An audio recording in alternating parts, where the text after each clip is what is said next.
dat julle nog lekker vakansie hou en hierdie lente somersdae geniet. Dit is baie lekker om so 'n bietjie te kan buite speel.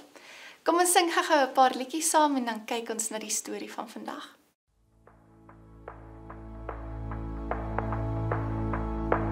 Al skuif die berge tot in die dieptes van die see, al dreig my vrese.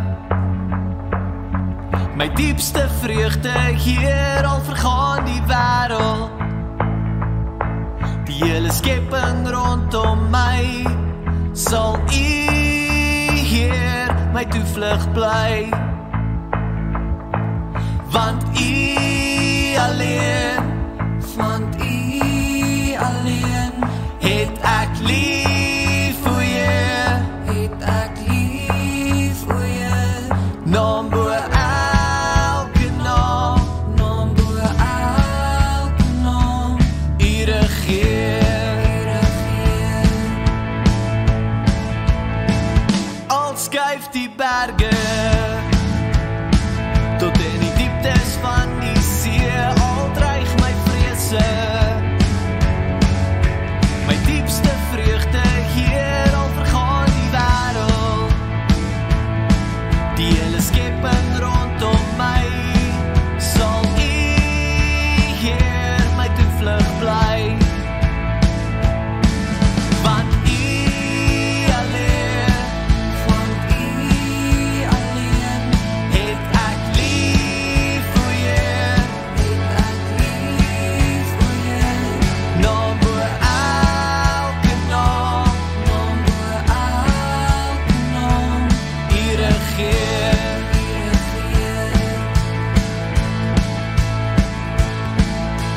U was nog altyd hier, U was nog altyd my beskerming, U is nog altyd God, U is nog altyd in beheer. U was nog altyd hier, U was nog altyd my beskerming, U is nog altyd God, U is nog altyd in beheer. U was nog altyd hier, U was nog altyd my beskerming, U is nog altyd God, U is nog altyd in beheer. Want U alleen het ek lief vir jou, naam bo elke naam, U regeer.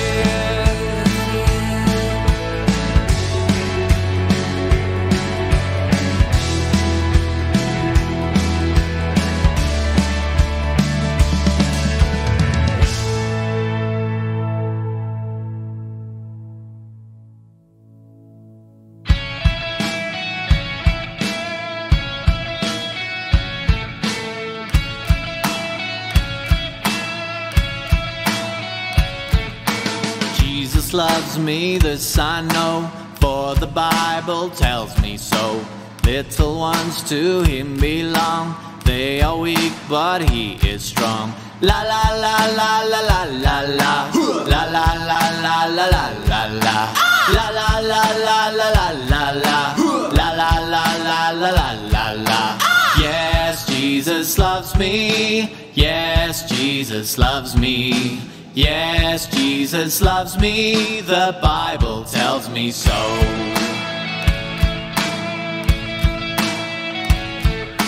Jesus loves me, this I know, for the Bible tells me so.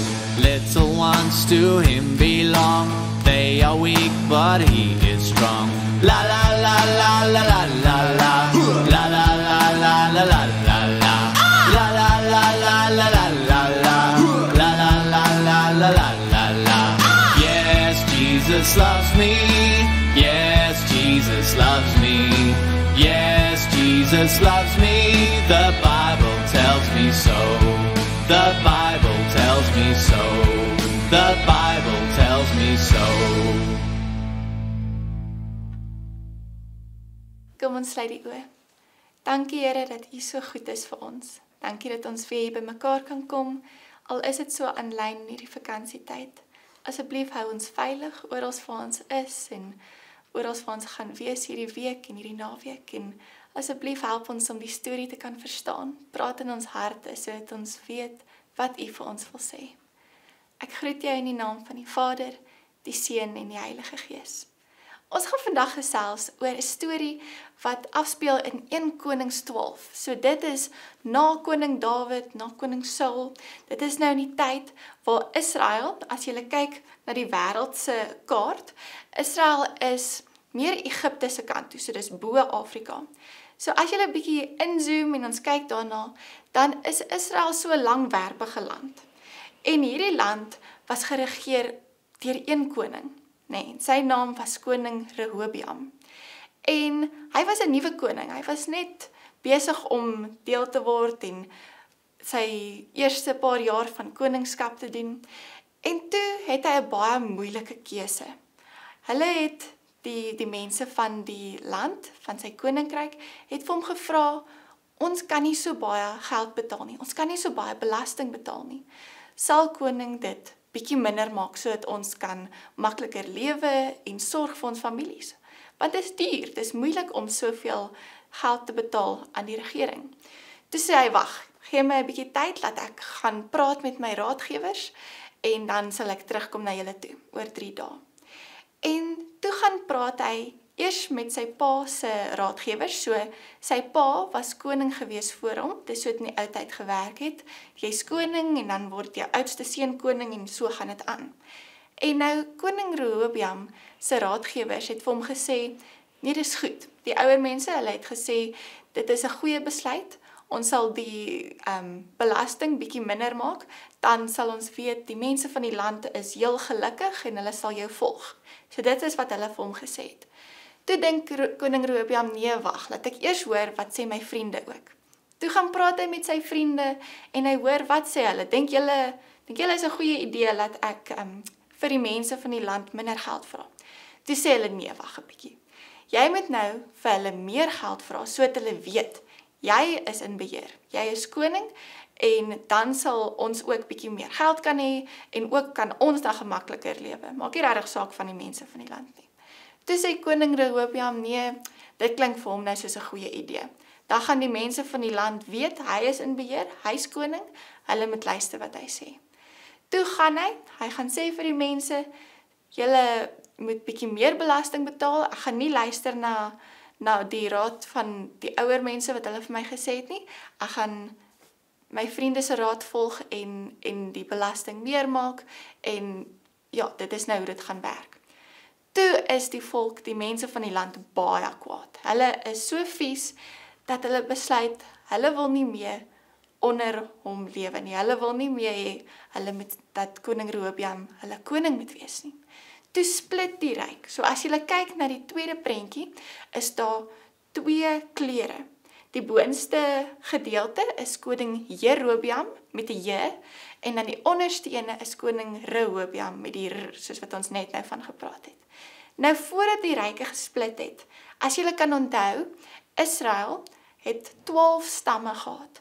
Dit is Josef, die man met die mooie jas, se boeties. So dit is Juda en Benjamin en al daai mense. Toe hierdie mense besluit, nee, ons wil nie meer koning Rehoboam met ons koning wees nie. Toe split die ryk in 2. En die boonste gedeelte, die suidelike gedeelte, was toe onder die beheer van koning Jerobeam. En die onderste gedeelte, ek dink is rooi op ons prentjies, is koning Rehoboam se gedeelte.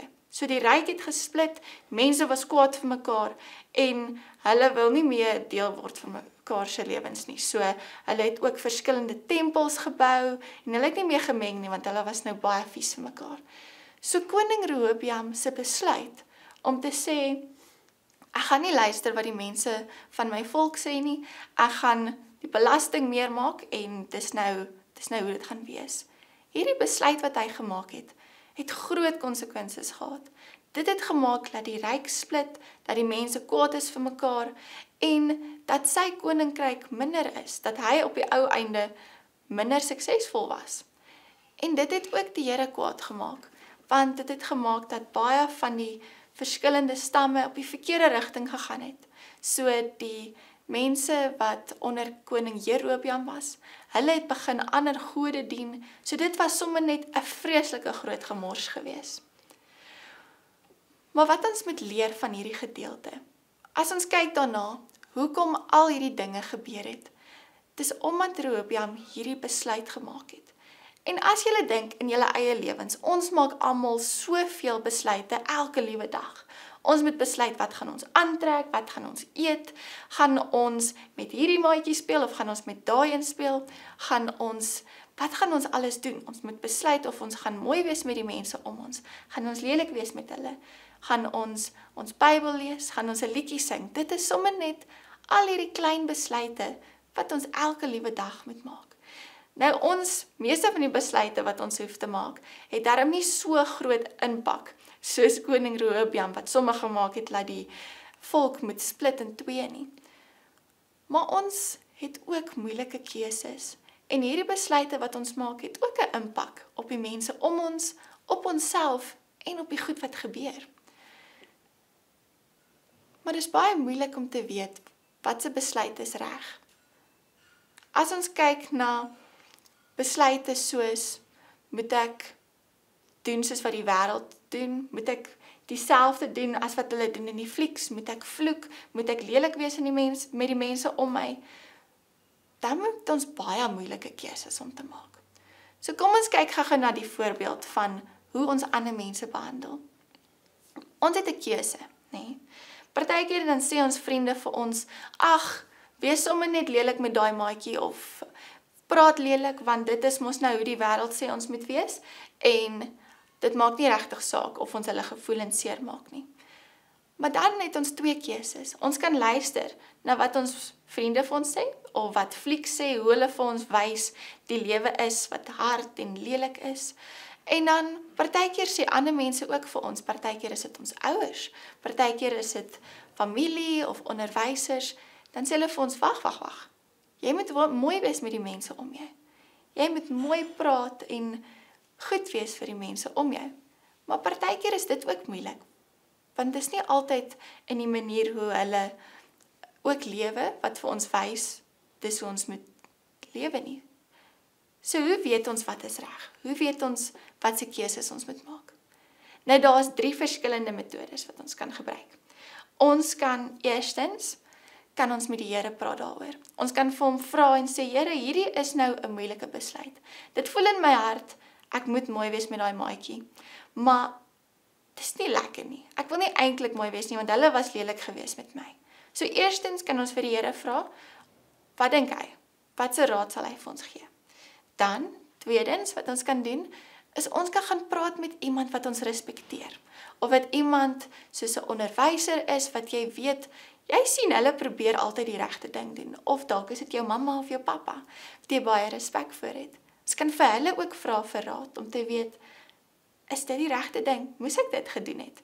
Want partykeer in 'n oomblik weet 'n mens nie, maar dan kan jy na die tyd ook vra, en seker maak, okay, volgende keer kan ek dit beter hanteer. En die derde opsie, is iets wat vir my baie spesiaal is ons kan gaan kyk wat staan in die Bybel. So ons kan vir God gaan vra, ons kan na die Bybel toe gaan, en gaan soek vir versies, wat in lyn is met die vraag wat ons het. So kom ons kyk gou na die voorbeeld wat ek gegee het, van partykeer wil ons lelik wees met ander mense, en vloek, maar dit is nie 'n mooi ding om te doen nie. So kom ons kyk wat sê die Bybel vir ons. In Jakobus 3, vers 9 tot 10. Hoe is dit moontlik dat ons met dieselfde tong baie mooi dinge van ons Here en Vader sê, maar omdraai en dan iemand so sleg sê, dat die see hom nie kan afwas nie? Is daardie persoon nie ook deur God gemaak nie? Moet ons hom nie ook met respek behandel nie? Dink net, uit dieselfde mond, met dieselfde tong, kom daar die een oomblik mooi woorde, en die volgende oomblik 'n gevloek. My liewe vriende, dit behoort tog nie so te wees nie. So as ons sulke moeilike vrae het, waar ons worstel met wat reg en wat verkeerd is, net soos wat koning Rehoboam ook moes doen, hy het geworstel, hy het vir die mense van die volk gesê, ek kort bietjie tyd om hieroor te dink, en toe gaan vra hy vir 'n paar mense wat een ding gesê het, 'n paar mense wat 'n ander ding gesê het, Maar wat hy ook kon gedoen het, is hy moes met die Here gepraat het en vir hom gevra het, Here, wat dink u? Nou, ons is baie gelukkig, ons is baie bevoorreg, want ons het almal Bybels wat in ons huise is, en ons kan gaan lees wat staan daar. Wat het God geskryf? Want dit help ons in elke liewe situasie wat ons is. Nie net in goed soos of ons mag vloek en of ons mag lelik wees met die mense om ons nie, maar oor enigiets. So ek wil julle challenge hierdie week. As jy so 'n moeilike keuse het om te maak, 'n moeilike besluit, gaan probeer hierdie 3 stappe. Gaan praat eers met die Here, bid en vra vir hom, Here, wat moet ek doen? Ek vra asseblief dat u my help. So dan die tweede ding wat ons kan doen, is ons kan praat met die mense om ons wat ons baie respekteer, soos ons onderwysers of ons ouers. En dan die derde ding wat ons kan doen is, ons kan gaan soek in die Bybel. Partykeer kan ons ouers ook vra of hulle nie dalk weet of daar iewers in die Bybel 'n versie is wat ons kan help met hierdie moeilike probleem nie. So dit is wat ons gaan probeer hierdie week, waar ons met vakansie is of waar ons ook al is, gaan ons probeer om hierdie 3 goed toe te pas wanneer ons moeilike keuses moet maak. So kom ons bid saam en dan gaan ons die res van die week baie geniet. Liewe Here, dankie dat u met ons is. Dankie dat ons u kan vra wanneer ons moeilike besluite moet maak. Dankie dat u vir ons antwoorde skryf in die Bybel en dat u vir ons mense gee wat omgee vir ons en wat ons help om op die regte pad te bly. Dankie vir u liefde en Here, dankie dat ons nie hoef bekommerd te wees oor wat môre bring nie, want ons weet u is klaar daar. Amen. Mag jy 'n wonderlike week hê. Mag die Here by jou wees. Mag hy jou paaie gelyk maak en mag hy vir jou hoop vir 'n goeie toekoms gee. Amen.